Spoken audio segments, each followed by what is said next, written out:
I met Rusty Orban back in the 90s when he was working part-time at our funeral home helping pay for school. And I couldn't keep him interested in learning to be an undertaker. He decided he wanted to follow his passion of politics and public service. So he went on to receive his bachelor's degree from Hillsdale College, and then he has 2 master's degrees from The Ohio State University. He became a legislative liaison for the Ohio Department of Natural Resources and for the Ohio Senate. And then he became Associate Director of Government Affairs for the U.S. Department of Transportation. He got a dream job for a while as the Northwest Ohio Regional Field Director for the Bush-Cheney campaign of 2004. Once he single-handedly got President Bush reelected, he switched jobs back to transportation and logistics and is now the resident vice president at CSX Transportation. Help me welcome Rusty Orban to Columbus Rotary.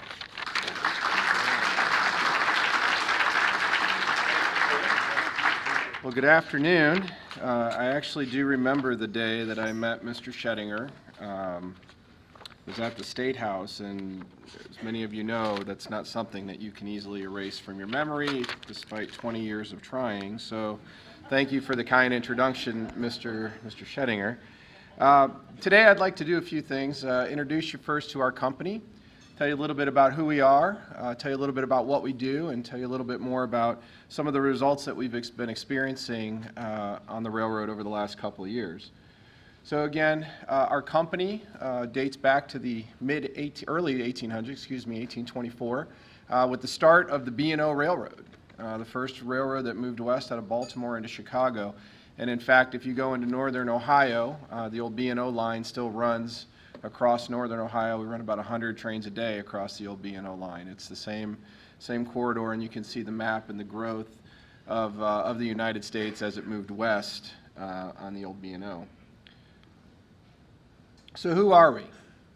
CSX is a national rail network that serves Ohio's business. And when you start putting some numbers behind it, you can see on this slide here our service territory, which covers 23 states, 21,000 route miles. We connect across 40 of our own intermodal terminals and provide intermodal service pretty much everywhere we go. 70 ocean, river, and lake ports, including many here in Ohio. Some you may recognize, Cincinnati, Cleveland, Ashtabula, Toledo.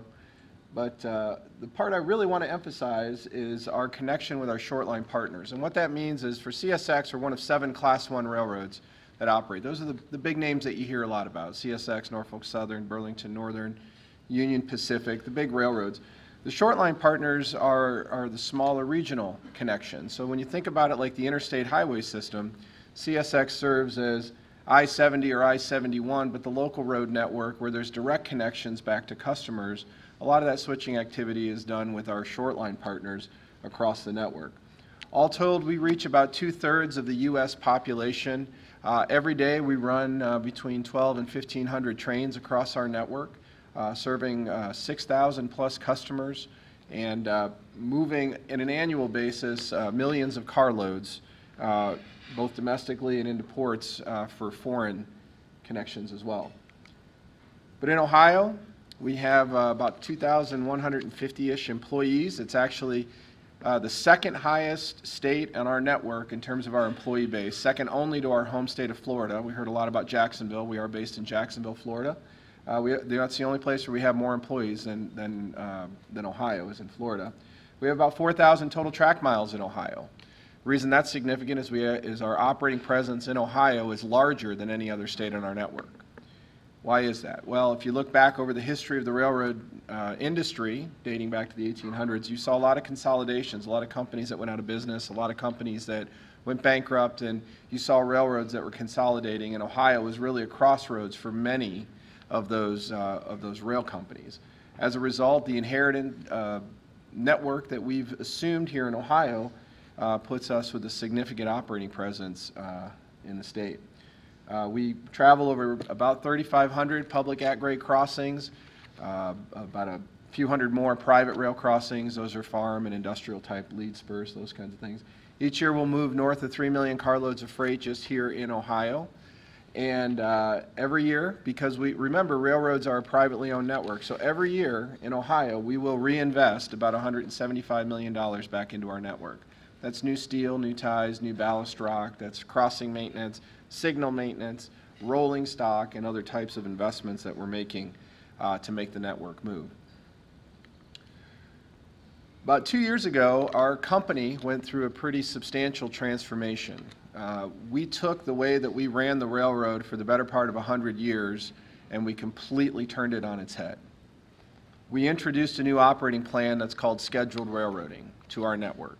And in a second, I'll show you some of the results from that. But basically what that means is faster, more reliable, more efficient service for customers, less dwell time within yards, less processing of cars, because remember, every time you touch a car, you're adding cost, right? So our goal was to move our customers' freight from point A to point B as fastly and as safely as possible with a reliable schedule that they can bank on. So what is it? Essentially, there are 5 main components to scheduled railroading. We put this out here because we want folks to understand that it's a pretty well thought out process, right? We want to operate safely. We want to optimize asset utilization. We want to control our costs. We want to value and develop the employees that are actually in the field and running the railroad. And at the end of the day, when we do all of that, we improve the customer experience and provide a more reliable service product for the customers.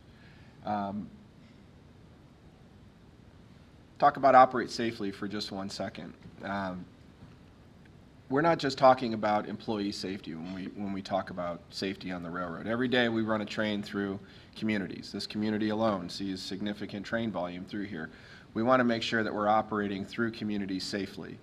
When things go bad, they go bad in a hurry on a railroad, so our goal is to get to our final destination the same way that we left earlier in the day. Every employee every day goes home the way they came to work that day. That's our #1 goal for our employees. We want to leave communities in the same manner that we started the day as well. So when we talk about safety, we talk about it a lot. Every day, actually, every meeting we have in an office building, every day job briefing, every shift that begins with a safety briefing, from the CEO all the way down to the frontline employees. And the reason for that is it ingrains that safety mentality into our employees. It becomes part of our culture.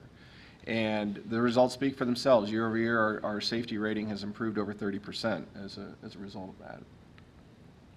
What are the results of this transformation? Just some facts and figures for us.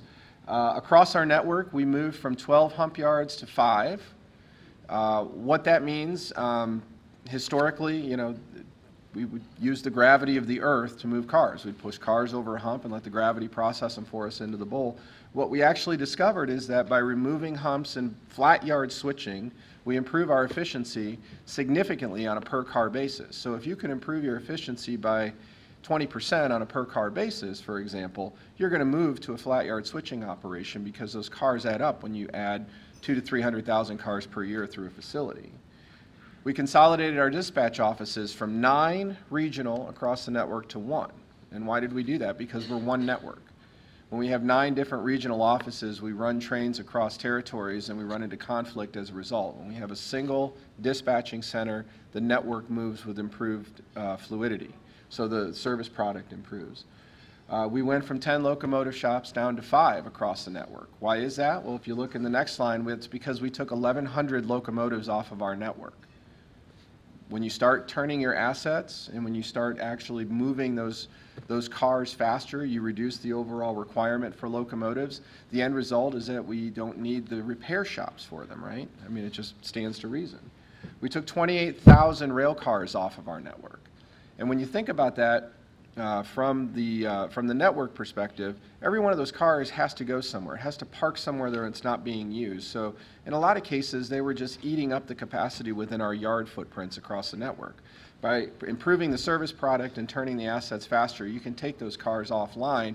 You're freeing up capacity within the facilities, but also on the main lines and the spur lines as well. We reduced our workforce and streamlined our workforce efforts by 4,000 across the network.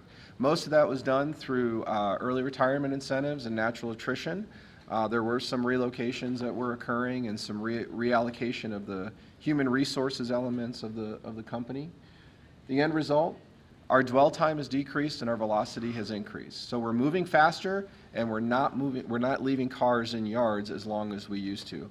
On average, a car used to sit in a yard, 24 to 36 hours before it would move on to its next destination, which may or may not be its final destination. Now we're back under 20 hours across the network, and those cars are moving faster and getting to their final destination as expected. Add all of that together, we're improving and have improved our network efficiency and the fluidity of our train movements and car movements across the entire network.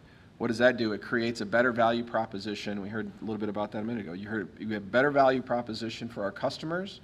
You have a more reliable service. You have a more efficient service, and customers can now grow to rely on the old school way of running of railroads, but in a new operating model across the network. So there are 7 Class I railroads. On this chart, you'll see 6. When we began the implementation of scheduled railroading in the new operating model a couple of years ago, we were all pretty much on par. This is a 12-month trailing average of the operating ratio, which for the railroad industry is a pretty significant benchmark of our operating efficiency.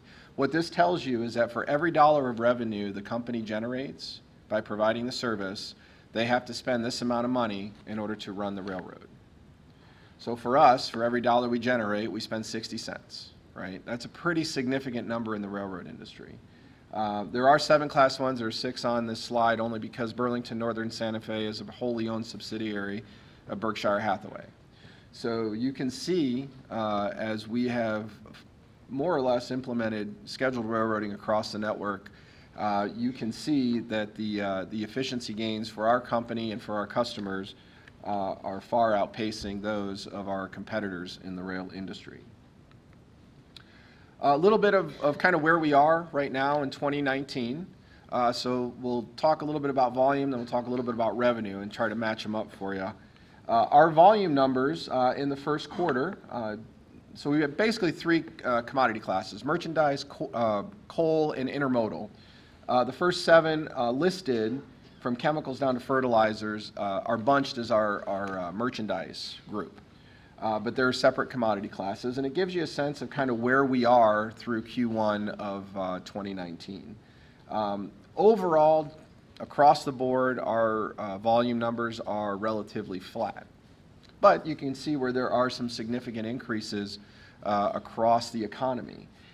Fertilizers are down simply because we had a wet winter, wet early spring, so a lot of the activity that farmers were doing in the fields have been delayed. Automotive's up because we're moving more trucks and SUVs right now. So all of these things are publicly available. If anyone's interested, I mean, I can talk trains all day, but if anyone's interested, you can go to the Association of American Railroads website, and you can get a better picture for the industry of what's happening in the broader economy. When you marry that up against our revenue numbers, you can see that we're experiencing some pretty significant revenue increases. And on this slide, I actually did block off the merchandise traffic in the top blue box, and then coal and intermodal. So you're seeing for us anyway, with revenues, with volumes essentially remaining flat in the first quarter, because we were providing a better service product for our customers, we experienced about a 5% increase year over year in our actual revenues as a result of our operations. So we're pretty proud of those results. We think that we're in a position now to grow the business pretty significantly, and we've been actively partnering right now to do that. I'll note the photo on the right here is actually an aerial of our intermodal terminal, which is in Wood County, outside a little town called North Baltimore. It's just about 7 miles north of Findlay and about 15 miles or so south of Bowling Green. This is the largest investment our company has ever made to date. We are building one very similar to that down in North Carolina right now. And with the implementation of scheduled railroading, this facility has taken on a whole new meaning and in terms of the service that we're providing through the gate. Across the street on the south side of that facility, which is on the right of that photo, there are developers right now that are looking at property and actively developing projects today. So we're pretty proud of this facility. It's kind of turned into a tourist attraction in a lot of cases. So done a lot of tours, a lot of site visits for Northwest Ohio. But today, as with the change in the operating model, it's becoming more attractive for developers to attract new business. So with that, there's my contact information. If anybody would like to talk after this, I'm happy to take a few questions. Again, be careful. I can talk trains all day. So, any questions? Yes, sir. I have a question about the overpasses that you maintain in some of the neighborhoods like Franklinton. Sure.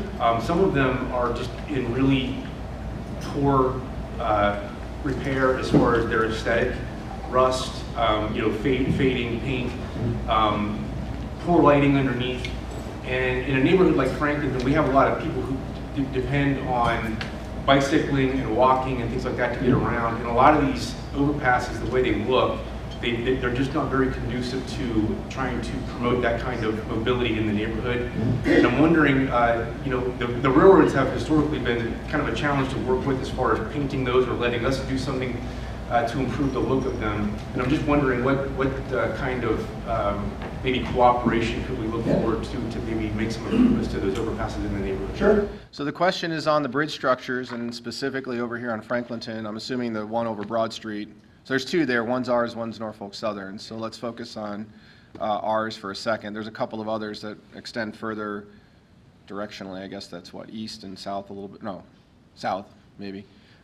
So question was on the aesthetics of the bridges. So let me give you a little bit of perspective.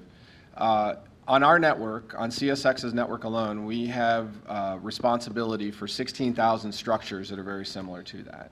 The federal government, through the Federal Railroad Administration, has very specific requirements about the maintenance and the inspection of those structures. Every year, once every 12 months, every calendar year, we have to have every structure on our network inspected and perform any remediation that is required through the FRA guidelines. So we inspect that bridge every year, and we ensure and certify to the FRA that it's structurally sound for railroad operations. If it's not, we undertake the maintenance required to make it structurally sound.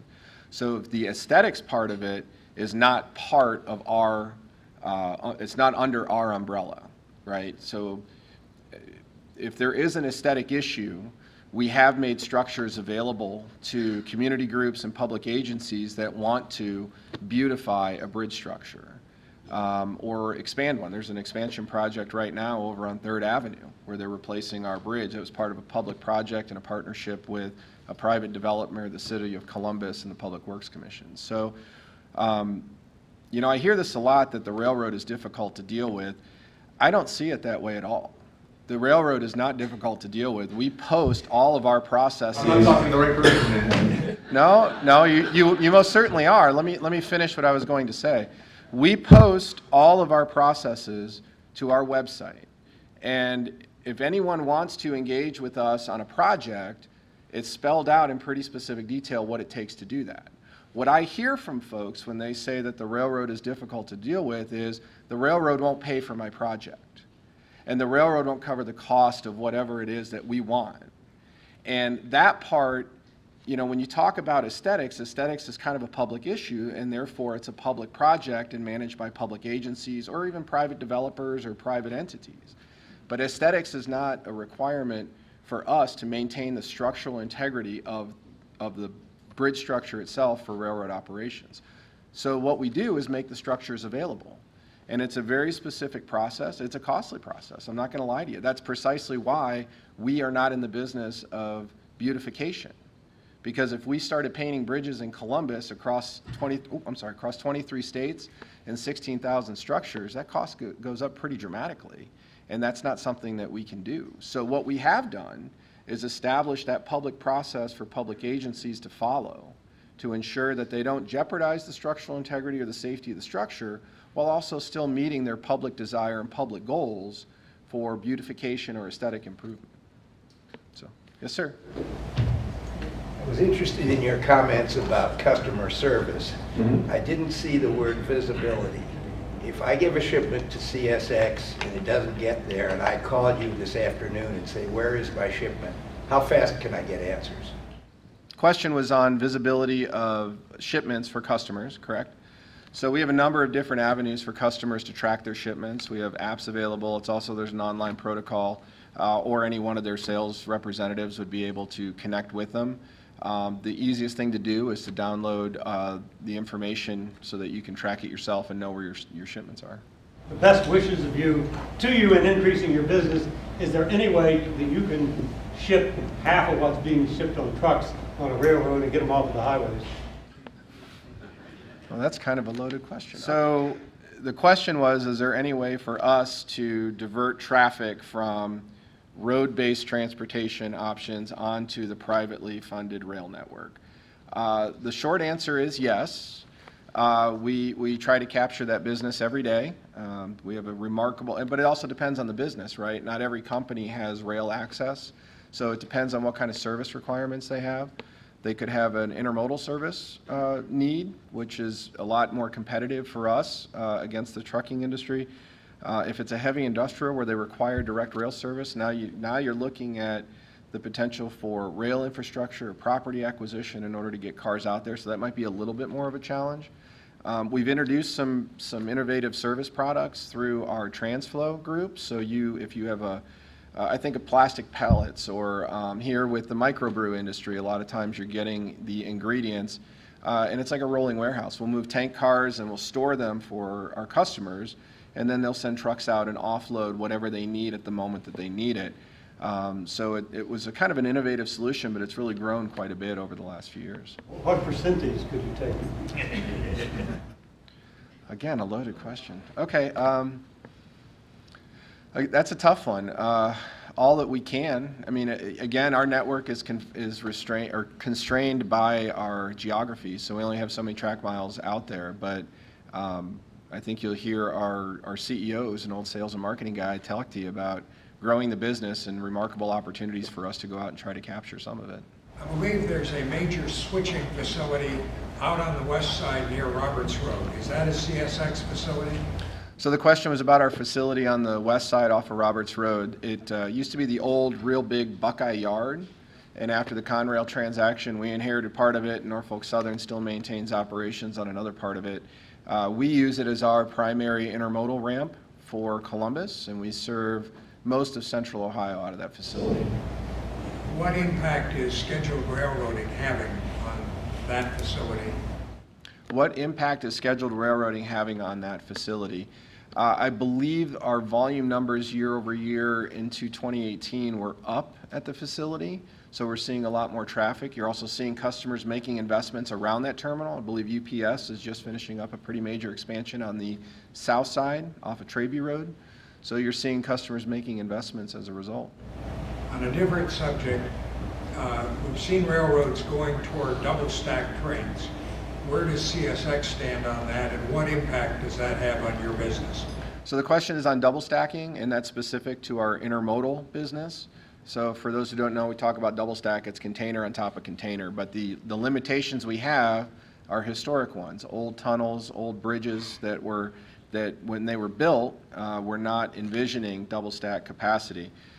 We have, over the last 10 years, actually blown out our network for double stack capacity. The last project that connected the East Coast ports to our terminal in Northwest Ohio was just finished last year, and that was the Virginia Avenue Tunnel in downtown Washington. It was about 4 blocks south of the Capitol building.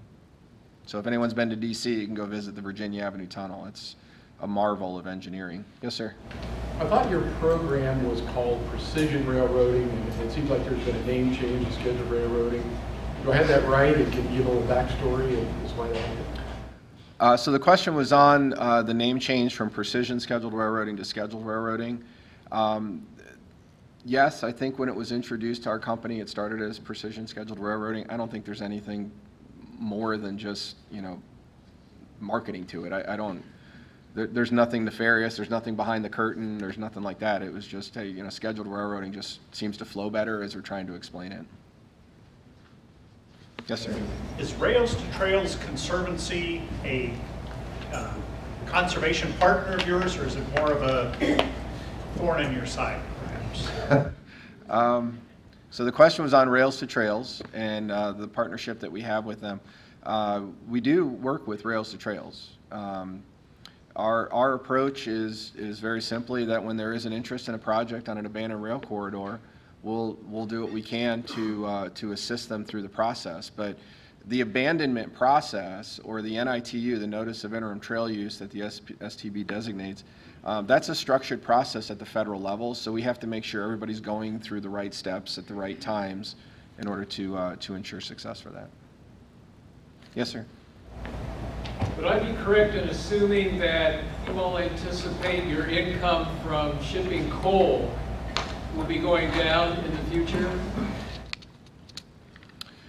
So the question was, do we anticipate revenue from coal shipments going down? I don't know if I'm qualified to answer that, to be honest with you. I think there's been a lot of narrative out there about it and what the energy efficiency, goals were, but I think you saw in the numbers, we're seeing some increases in our coal traffic as a result of higher domestic steel production right now. Last year we moved a lot of international, a lot of export coal, so I can't predict the future. I don't know what the future holds for any commodity class, but we'd certainly like to capture whatever business we can. Yes, sir. Last question, please. Any consideration of electrification of your lines? And how do you mean? Are all the engines electrified, or is it? Are all the engines electrified on the network? So our locomotives are diesel hybrids, so the diesel engine will generate the electricity. I'm not aware of anything to electrify. We've gotten pretty good fuel efficiency on the newer locomotives, so it seems like our costs have dropped pretty dramatically on a per unit basis as a result of that. So, and I'm happy to stick around if anybody has anything else. So. I was just an railroad buff, so I had a real interest in your talk. The Amtrak situation, how does that dovetail with CSX? I thought I'd get out of here once without a passenger question. Great question. So the question was on Amtrak and intercity passenger rail, because that's the service that Amtrak provides. We're a host railroad. So when Amtrak was established in the early 70s, the freight railroads that remained agreed to host the passenger trains, right? So in Ohio, there's, the NS hosts the Amtrak route into Chicago along the lake. We host Amtrak into Cincinnati, but that's really all the service that there is in Ohio. There's been talk, I've been with the company 12 years, there's been talk for 12 years about reestablishing routes or lines, and nothing ever really got off the ground. I think the cost estimates are grossly underestimated. There's in the past it was $100 million or $200 million, but the reality was it was over $1 billion for a lot of these lines. And then where do the stops occur? And then you have competition amongst different communities to get stops. So it's always been a challenge for us. I mean, we wait for plans to develop, but if there is an interest, it really should flow through Amtrak, because we have a structured process we work through Amtrak with about service, right? So we get graded. We actually had a pretty good grade last quarter from Amtrak. So I think we're doing better than we were anyway. Thank you, everybody. Appreciate it.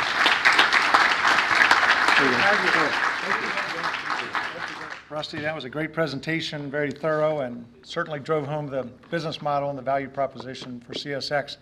I think we all learned a lot more about that type of transportation today commercially. And you almost got out of there without the passenger question if I hadn't let past President Dick Argo throw in that last question after the cutoff. Yes.